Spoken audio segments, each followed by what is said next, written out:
Hi, this is Kirk Konecki, Superintendent of Indian Hill, and I'm here with our Director of Pupil Services, Erica Leverett. And today we're going to talk a little bit about brain health. You know, in any normal year, brain health for our students, staff, and families is of a concern. And of course, during this global pandemic, Erica, these things have become highlighted and exacerbated by the circumstances we're all dealing with. The social and emotional wellness of our students is on all of our minds. And of course, we want to make sure that we can share resources with people. So you've done a lot in this area. Can you talk a little bit about some of the resources that we can look to and maybe some tips for parents and students who have concerns at this time?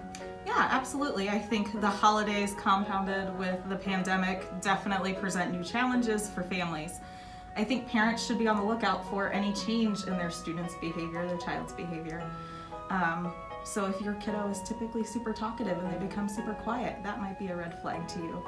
If it's just the opposite, if you have a kiddo that's pretty low key and they end up a little rambunctious, that could be a red flag. And sometimes kids are just upfront with you and they will tell you how they're feeling, and I think at this time parents ought to acknowledge that and treat it as a very, very real concern. So I would recommend any parent seeing these red flags reach out to their child's school counselor very first. While we're learning in Plan C, all of our buildings are staffed with counselors who are still available to help students and field those requests from parents, and they can connect our students with all of the right resources. We also partner with some organizations in the area, Mind Peace and 1 in 5. Both provide our district with resources and with education about brain health.